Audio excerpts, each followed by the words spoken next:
SSC ও দাখিল সমমানের পরীক্ষার রেজাল্ট হলো অতীতের রেকর্ডের তুলনায় এটাকে একেবারে এক ধরনের ডিজাস্টার বলা চলে। তার মতে সরকার এবারের রেজাল্টটা খারাপ করে পরবর্তী রেজাল্টগুলো উত্তরোত্তর ভালো করাবে। ওই স্টুডেন্টই বলতেছে যে এটা সরকার করে কি করবে, জাস্ট নিজের ক্রেডিট নেওয়ার জন্য করবে, কিন্তু গিনিপিগ হিসেবে 2026 সাল গিনিপিগ হিসেবে ক্ষতিগ্রস্ত হবে। তিনি বললেন 2001 সালে ক্ষমতা যখন আমরা এসেছি তখন রেজাল্ট খারাপ ছিল, পাশের হার কম ছিল, তারপর আপনি দেখেন গ্র্যাজুয়ালি আমাদের কিন্তু পাশের হার বেড়েছে। অর্থাৎ ওই যে ক্রেডিটটা তিনি অতীতের ক্রেডিটটা নিচ্ছেন, আমি তো কেবল 5 মাস এলাম, আমাদের সরকার ক্ষমতায় 5 মাস, তো এখনই আপনি রেজাল্টের উন্নয়ন কিভাবে দেখতে পাবেন। 18 লক্ষ পরীক্ষার্থীর মধ্যে 11 লক্ষ পাশ করেছে, প্রায় অর্ধেকই পাশ করে না, অর্থাৎ 9 লক্ষ বা 8 লক্ষ 7 লক্ষ পাশ করে নাই। তো এই যে বিশাল একটা সংখ্যক শিক্ষার্থীরা যে ফেল করলো, একটা রাজনৈতিক দলের ক্রেডিটবাজির জন্য যদি এই ফেলটা হয়ে থাকে, তাহলে এই যে লক্ষ লক্ষ শিক্ষার্থী তারা কি চুপচাপ বসে থাকবে? অতীতের মানবিক নাম্বারটা ছিল, কেউ যদি 19 নাম্বার পায়, যেমন 59, 69, 79, তাদেরকে 1 দিয়ে সংখ্যাটাকে পূর্ণ করে দেওয়া হয়। আমরা শিক্ষকতা করে ঠিক একই জিনিস নির্দেশনা আমরাও পেয়েছি যে কোনো নাম্বার নেই। একজন শিক্ষার্থী যদি মানবিক কারণে 1 নাম্বার অতিরিক্ত পেয়ে গ্রেডে উন্নতি হতে না পারে, পরবর্তী গ্রেডটা পেতে না পারে, তাহলে সে তার 4টা নাম্বার কেন কোরবানি করবে? সাংবাদিকরা তাকে প্রশ্ন করেছে, তিনি বলেছেন না, মন খুলে তো নাম্বার দেওয়া যায় না, মন খুলে গান গাওয়া যায়, নাম্বার দেওয়া যায় না। এখন শিক্ষামন্ত্রী বলছেন যে না, এনটিআরস এর হাতেই থাকছে, ম্যানেজিং কমিটির হাতে দেওয়া হয় নাই। তাহলে পরিপত্রটা কিসের আসলো? যেগুলো আমরা দেখলাম অনলাইন পত্রিকা থেকে শুরু করে যে ওয়েবসাইটে যেগুলো খবর পাওয়া গেল, সেগুলো কিসের ভিত্তিতে? তার মানে আপনারা এটা গোপনে করতে চেয়েছেন, গোপনে আরো কিছু করতে চেয়েছে। বাংলাদেশের রাজনীতি যে কি হচ্ছে, মানে জনগণ এখনো বুঝতেই পারছে না আসলে খেলাটা কোথায় হচ্ছে, কে খেলছে। শিক্ষামন্ত্রীকে দিয়ে শুরু করি। গতকাল রেজাল্ট হলো, এসএসসি ও দাখিল সমমানের পরীক্ষার রেজাল্ট হলো অতীতের রেকর্ডের তুলনায় এটাকে একেবারে এক ধরনের ডিজাস্টার বলা চলে। ভয়ঙ্কর খারাপ রেজাল্ট হয়েছে শিক্ষার্থীদের। তো এই যে রেজাল্ট যে খারাপ হয়েছে এবং যে হবে, এই কথাটা সবে আগে থেকে জানত। এটা হচ্ছে মূল মজার ব্যাপার। এবার যে রেজাল্ট খারাপ হবে এই বিষয়টা শিক্ষার্থীরা আগে বলে আসছিল। অনেক রাজনীতিবিদ, বিশ্লেষক, টকশোতে যারা আসেন সেই ধরনের বুদ্ধিজীবীরা এগুলো বলছিলেন। কারণটা কি? আমরা একজন ছাত্রীর সাক্ষাৎকার দেখলাম, যেটা প্রিভিয়াস সাক্ষাৎকার, এই রেজাল্টের আগের সাক্ষাৎকার। সেটা হচ্ছে যে এবার এসএসসির শিক্ষার্থীদের রেজাল্ট খারাপ করানো হবে, এটা সরকারের রাজনৈতিক গেম।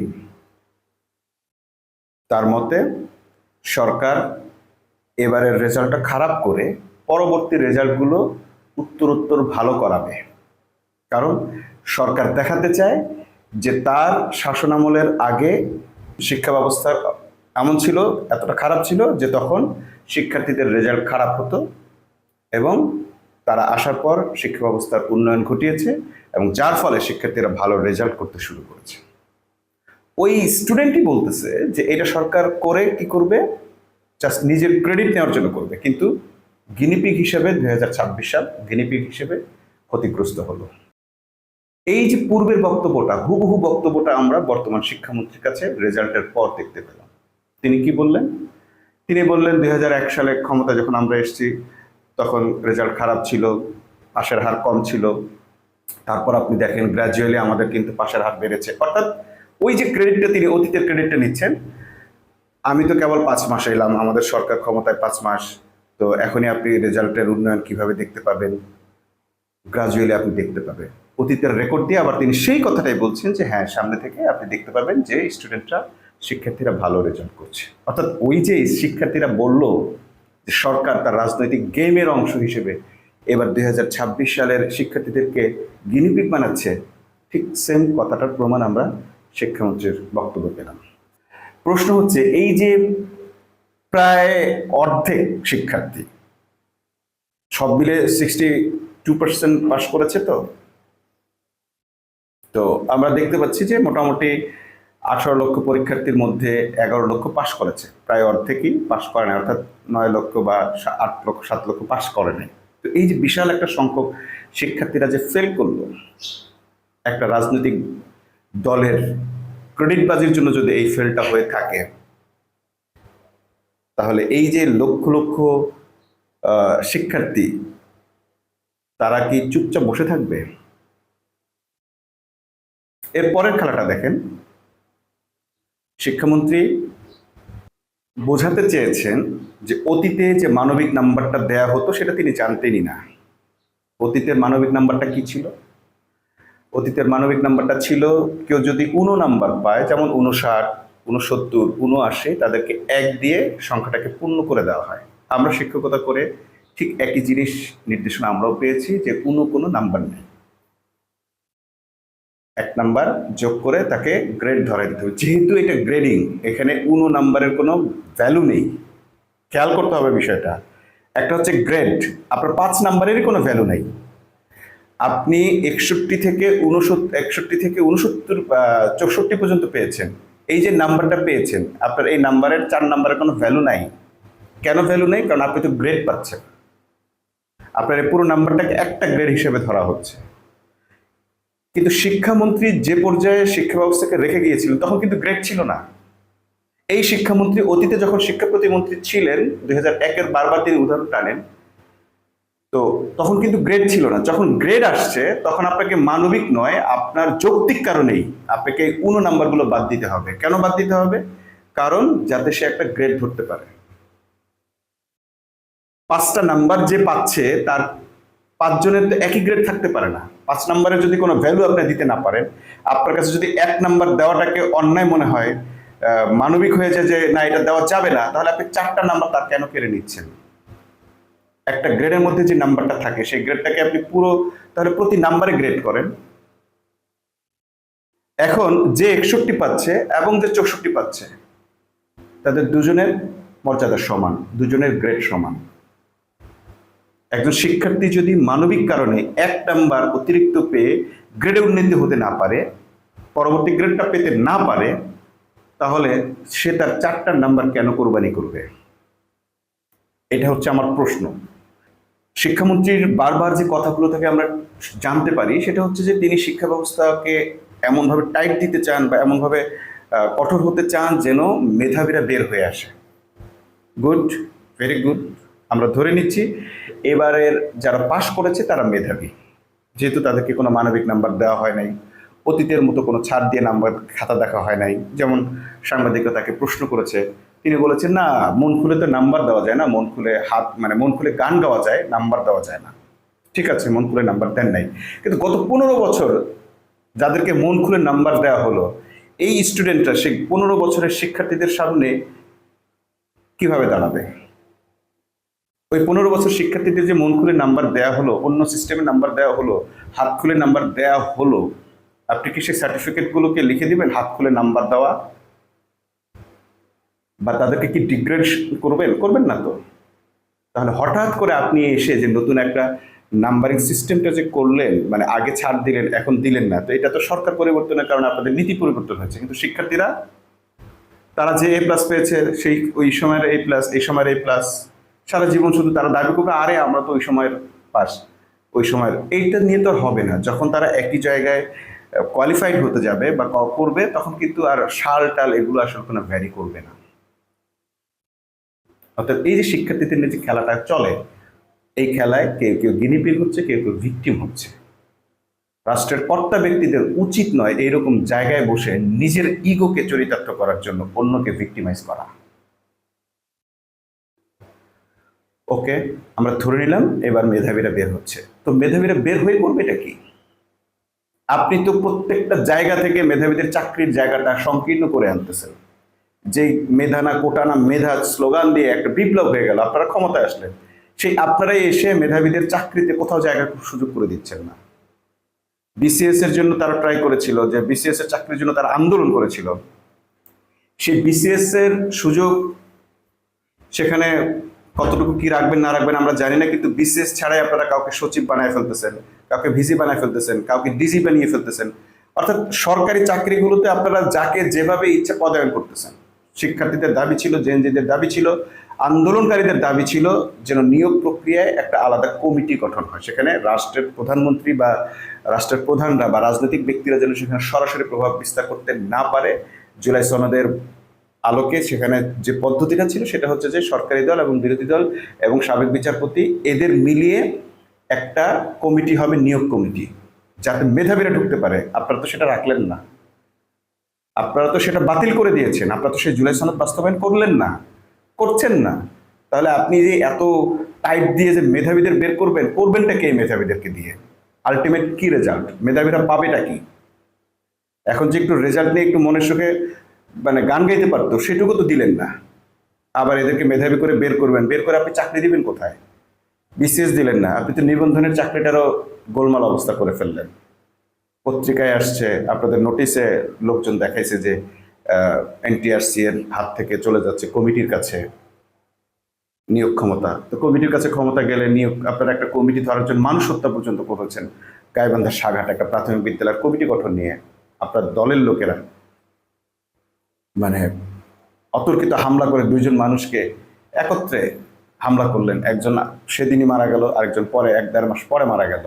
তো কমিটি তো আপনাদের দখলে থাকবে, তো সেই কমিটির হাতে যদি নিয়োগ থাকে তাহলে সেখানে কি মেধাবীরা ঢুকবে নাকি ওই যে খুনাখুনি করা লোকগুলো ঢুকবে? আপনার কথা এবং বাস্তবতার সঙ্গে আমরা কোনো মিল খুঁজে পাচ্ছি না, আমরা খেই হারিয়ে ফেলছি। এটা গেল শিক্ষা ব্যবস্থার অবস্থা, শিক্ষামন্ত্রীর অবস্থা। আপনি দেখেন গতকাল আরেকটা সংবাদ ভাইরাল হয়েছে, সেটা হচ্ছে যে বাংলাদেশে ভারতীয় গোয়েন্দা সংস্থার প্রধান মানে রয়ের প্রধান বাংলাদেশে এসছে। কে আনলো, কেন আনলো, আরেকটা গ্রুপ তাকে দাওয়াত করে আনলো, সেটা কি রাষ্ট্রের অধীনে? মানে আবার দেখলাম আমরা প্রধানমন্ত্রীর সঙ্গে সাক্ষাৎ হলো। তো এই যে রয়ের প্রধান বাংলাদেশে এসছেন, কেন এসছেন? হঠাৎ করে তার এই আগমনের হেতুটা কি, উদ্দেশ্যটা কি? এগুলো নিয়ে অনেক ধরনের সন্দেহ কিন্তু মানুষের মনের মধ্যে তৈরি হয়েছে। এই জায়গাগুলো সরকার ক্লিয়ার করতে হবে। এখন শিক্ষামন্ত্রী বলছেন যে না, এনটিআরসি এর হাতেই থাকছে, ম্যানেজিং কমিটির হাতে দেওয়া হয় নাই। তাহলে পরিপত্রটা কিসের আসলো? যেগুলো আমরা দেখলাম অনলাইন পত্রিকা থেকে শুরু করে যে ওয়েবসাইটে যেগুলো খবর পাওয়া গেল, সেগুলো কিসের ভিত্তিতে হলো? তার মানে আপনারা এটা গোপনে করতে চেয়েছেন, গোপনে আরো কিছু করতে চেয়েছেন। তার মধ্যে একটা হচ্ছে জ্বালানি খাত বেসরকারি খাতে তুলে দিতে চেয়েছেন। এই যে যে জিনিসগুলো নিয়ে তারা বারবার এরকম মানুষের মধ্যে সন্দেহের সৃষ্টি করছেন, এই মানুষ কিন্তু প্রকৃত খবর বা আপনারা আদৌ কি চান সেটা বুঝতে পারার আগেই বা বুঝতে পেরেই তারা কিন্তু ব্যবস্থা নিয়ে ফেলবে, রাস্তায় নেমে আসবে। আপনি দেখেছেন যে মানে ভারতে কিন্তু শেষ পর্যন্ত লক্ষ লক্ষ মানুষ রাস্তায় নেমে এসেছে শুধু এক প্রশ্ন ফাঁসের ঘটনার বিরুদ্ধে। আমাদের তো আশঙ্কা হয় যে এই যে এত লক্ষ ছাত্রদেরকে ফেল করানো হলো এবং মন্ত্রীর যে এখানে হাত আছে এটা তো বোঝাই গেল, কারণ যে 19 নাম্বারগুলোকে তারা পূর্ণ করে নাই, মানবিক দৃষ্টিভঙ্গি অ্যাপ্লাই করা হয় না অতীতে যেটা করা হয়েছে। তো এই যে কাজটা করা হয়েছে এই ক্ষেত্রে এই যে কয়েক লক্ষ শিক্ষার্থী, প্রায় 7-8 লক্ষ শিক্ষার্থী যে ফেল করেছে, তারা যদি রাস্তায় নেমে আসে দেশের পরিস্থিতি কোথায় গিয়ে দাঁড়াবে? এখন মন্ত্রী বলছে যে তারা চাইলে খাতা পুনর্মূল্যায়নের আবেদন করতে পারবে। সেই আবেদনের জন্য যে খরচ, সে আবেদনের জন্য যে দৌড়াদৌড়ি করতে হয়, যে হ্যাজার্ডটা নিতে হয়, এই যে 20%, 30% শিক্ষার্থী বা 40% শিক্ষার্থী এটা কেন নিতে যাবে এবং আদৌ নিবে কিনা, নাকি তারা এই টাকার জন্য একটা বড় আন্দোলন করবে? সরকার জেনে শুনে কেন এই ঝুঁকিটা নিচ্ছে এতগুলো শিক্ষার্থীকে? এটা কি আসলে ওই যে তাকে যে ট্রল করেছিল মন্ত্রীর একটা ডায়লগ নিয়ে যে শিক্ষার্থীরা ট্রল করেছিল, লেখাপড়া করো তো, করতে হবে, নকল আর হবে না, প্রচুর শিক্ষার্থীরা এটা নিয়ে ট্রল করেছে। এটা কি তার প্রতিশোধ? জনগণের উপর কি এভাবে প্রতিশোধ নেওয়া যায়? এটা শুধু শিক্ষামন্ত্রীর কথা কেন বলছি, আপনি দেখেন এলজিআরডি মন্ত্রী মির্জা ফখরুল ইসলাম আলমগীর, তিনি তার এক বক্তব্যে বলে দিলেন, রংপুরবাসী আপনারা যখন আওয়ামী লীগ ক্ষমতায় থাকেন তখন বিএনপিকে ভোট দেন, যখন বিএনপি ক্ষমতা থাকে তখন জামাতকে ভোট দেন, তাহলে আপনাদের উন্নয়ন হবে কিভাবে? এবং তিনি বলছেন এটা বাস্তবতা। যখন বিএনপি গভর্নমেন্ট আসবে তখন আপনারা করবেন জামাত, তাহলে কেমনে হবে? পাবেন কেমনে করতে? আমি কথাটা এই জন্য বলছি যে আপনাদেরকে বাস্তবটা বুঝতে হবে। বাস্তবটা না বুঝলে আপনারা এগুতে পারবেন না। তার মানে বিরোধী দলের ভোটাররা বিরোধী দলের আসন যে এলাকা যেগুলো, সেগুলোতে উন্নয়ন হবে না। এবং আমরা দেখলাম ঈদে এবং অন্যান্য বাজেটে তাদেরকে কোনো বাজেট দেওয়া হয়নি, সরকারি দলের লোকেরা বাজেট পেয়েছে। যদি রাষ্ট্রকে আপনি নিজে এইভাবে দুইটা ভাগে ভাগ করে ফেলেন, সরকারি দল আর বিরোধী দল দুইটা ভাগে, বিরোধী দলের আসন, সরকারি দলের আসন, আপনি তো এক কথায় দুইটা রাষ্ট্রকে ভাগ করে ফেললেন। আপনি তো রাষ্ট্রদ্রোহী একটা কথা বলেছেন। আমি জানি না যে কেন এখনো তার ব্যাপারে কোনো মামলা হলো না। সরকারি দলের আসনগুলোকে একভাবে দেখা, বিরোধী দলের আসনগুলোকে আলাদাভাবে দেখা, এটা তো রীতিমতো রাষ্ট্রকে বিভাজন করে ফেলা। এখন যদি বিরোধী দল দাবি করে কিংবা সেই জনগণ দাবি করে যে ঠিক আছে আমরা বিরোধী দলকে ভোট দিয়েছি, বিরোধী দলকে ট্যাক্স দিব, যখনই ট্যাক্স আলাদা করে ফেলবে তখন আপনারা বলবেন এটা রাষ্ট্রদ্রোহী কথা, দেশ বিভাজনের কথা। কিন্তু আপনি তো বললেন যে বিরোধী দলকে ভোট দেওয়ার কারণে আপনারা সেখানে উন্নয়ন করবেন না। মির্জা ফখরুল ইসলাম এই কথার জন্য কি দুঃখ প্রকাশ করবেন, নাকি তার সত্যিকার মনের ভাবটা এবং মানে রাষ্ট্র চিন্তাটা বা সরকারের যে চিন্তা সেটা প্রকাশ করে ফেলেন, সততা দেখিয়েছেন, সেটা জনগণ বিবেচনা করবে। কিন্তু প্রশ্ন হচ্ছে যে রাষ্ট্রকে এইভাবে আপনারা দুইটা ভাগে ভাগ করতে চান কিনা। যদি করতে চান ওয়েলকাম। যে আসনগুলোতে বিরোধী দল জয়ী হয়েছে সে আসনগুলোর উন্নয়নের দায়িত্ব বিরোধী দল নেবে, বিরোধী দলের প্রধান নেবে, বিরোধী দলের সংসদ সদস্যরা নেবে, এবং সেই আসনগুলোর ট্যাক্স বিরোধী দল পাবে। নিয়ম করে দেন, অর্থাৎ সাংবিধানিকভাবে রাষ্ট্রকে দুইটা ভাগে ভাগ করে ফেলেন, বিরোধী দলের জনগণ, সরকারি দলের জনগণ। ভালো হবে, খারাপ কি? উভয়ের সঙ্গে কম্পিটিশন করে। জামাতকে আমরা যেটা দেখেছি যে যেখানে তাদের রাষ্ট্রীয় বাজেট নেই সেখানে তারা নিজের পকেটে টাকা খরচ করে উন্নয়নমূলক কাজ করতেছে। রাস্তাঘাট থেকে শুরু করে পানির কল বসানো, পানির লাইন বসানো, লক্ষ লক্ষ টাকা তারা মানে খরচ করতেছে, ঈদের উপর সামগ্রী বিতরণ করতেছে। তারা তো চুরি করার জন্য ক্ষমতায় আসে নাই। বলবেন যে হ্যাঁ ভোট পাওয়ার জন্য, হ্যাঁ গত 50 বছর তারা ভোট পাওয়ার জন্য মানুষের জন্য সেবামূলক কাজ করে যাচ্ছে, ভোট না পেয়েও করে যাচ্ছে, একবারও তারা ক্ষমতায় আসেনি, তারপরও তার মানুষের জন্য করে যাচ্ছে। আপনারা ক্ষমতায় আসার পরও কেন করতে পারছেন না? আপনারা কেন ক্ষমতায় আসার পরে করতে পারছেন না? সরকারি বাজেট থাকা সেটাও কেন আপনারা চুরি করবেন? সেটা থেকেও কেন মানুষকে বঞ্চিত করবেন? হয় মির্জা ফখরুল ইসলাম আলমগীর তার এই বক্তব্য প্রত্যাহার করবেন, তার এই চিন্তাধারা কার্যত যে পরিবর্তন হয়েছে সেটা প্রমাণ দিবেন, নতুবা রাষ্ট্রের অর্থনীতিকেও আপনারা আলাদা করে ফেলেন। উন্নয়নকে যেভাবে আলাদা করেছেন, বিরোধী দলের জন্য একরকম উন্নয়ন হবে, এবং সরকারি দলের জন্য যেমন আলাদা উন্নয়ন, সরকারি সরকারি দলের আসনগুলোতে অন্য ধরনের উন্নয়ন হবে, বৈষম্য তৈরি করেছেন, তাহলে সেইভাবে আপনাদের অর্থনৈতিক ক্যাটাগরিটা করে ফেলেন।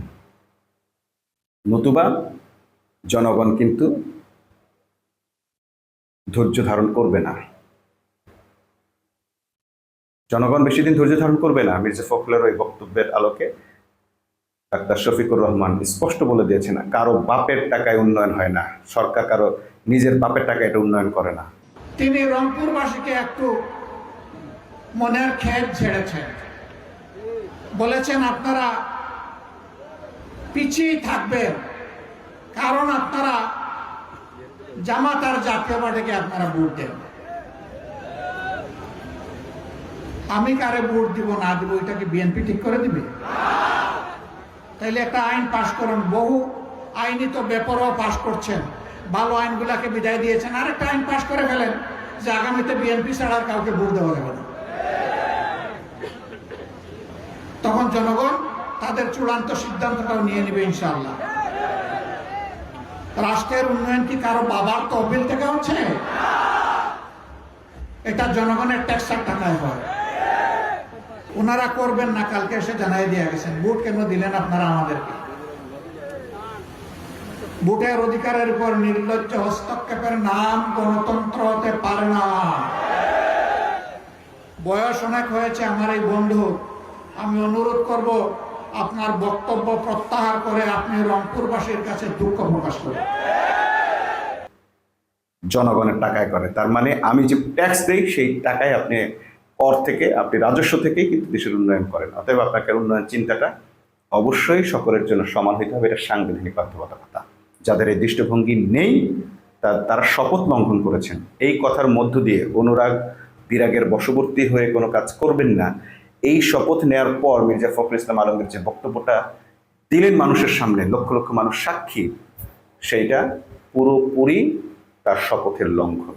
এবং এই শপথের লঙ্ঘনের পর একজন লোক কোনোভাবেই আর ক্ষমতায় থাকতে পারে কিনা, তার পদে থাকতে পারে কিনা, এটা দেশবাসী বিচার করবে। এরপরের ডিজাস্টারটা দেখেন, রাষ্ট্রপতি নির্বাচন হচ্ছে, সেখানেও মির্জা ফখরুলকে রাখা হচ্ছে, হতে পারে তিনি রাষ্ট্রপতি, কিন্তু জামাত অপরদিকে রাষ্ট্রপতি প্রার্থী দিয়েছে কর্নেল অলি আহমদকে। এখানেও জামাত একটা দারুণ খেলা খেলেছে।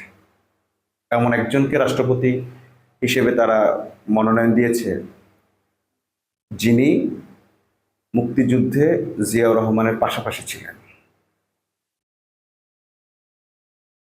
দীর্ঘদিন বিএনপি করেছেন, মন্ত্রী ছিলেন এবং একজন লড়াকু মুক্তিযোদ্ধা। জামাতকে সবসময় মুক্তিযুদ্ধ বিরোধী বলা হয়, অথচ জামাতই তাদের একজন প্রার্থীকে রাষ্ট্রপতি হিসেবে যাকে প্রার্থী দিল তিনি একজন মুক্তিযোদ্ধা। এরপরও বলবেন জামাত মুক্তিযুদ্ধ বিরোধী। আর যারা এই মুক্তিযোদ্ধাকে ভোট না দিয়ে তার বিরুদ্ধে নানান ধরনের কুৎসা রটনা করছে, তাকে উল্টো রাজাকার বলতেছে, ট্যাগ দিচ্ছে, তাকে যদি এই যারা এতদিন মুক্তিযুদ্ধের বয়ান মানে মুক্তিযুদ্ধ নিয়ে এত আবেগী কথা বললেন, যে সংসদ সদস্যরা যে রাজনৈতিক দল মুক্তিযুদ্ধ ওনারশিপ দাবি করেন, তারা যদি তাকে ভোট না দিয়ে যাকে মানুষ চকা রাজাকারের ছেলে বলে, এটা সত্য মিথ্যা অন্য বিষয়, কিন্তু মানুষের মধ্যে যেহেতু এই ধরনের একটা কথা রয়েছে, এবং আমরা দেখলাম যে শেখ হাসিনার আমলে একজন প্রমাণ দিচ্ছেন, নুসরাত নামের এক মেয়ে বলতেছে যে হ্যাঁ তিনি তো চকা রাজাকারের, এইভাবে বলেছেন যে চকা রাজাকারের ছেলে, হোক বা না হোক, কিন্তু মানুষের মাঝে যে আলাপটা আছে, তাহলে সেই ক্ষেত্রে তো একজন স্পষ্ট মুক্তিযোদ্ধা, লড়াকু মুক্তিযোদ্ধা, আপনারা কি তাকে রাষ্ট্রপতি হিসেবে মেনে নেবেন?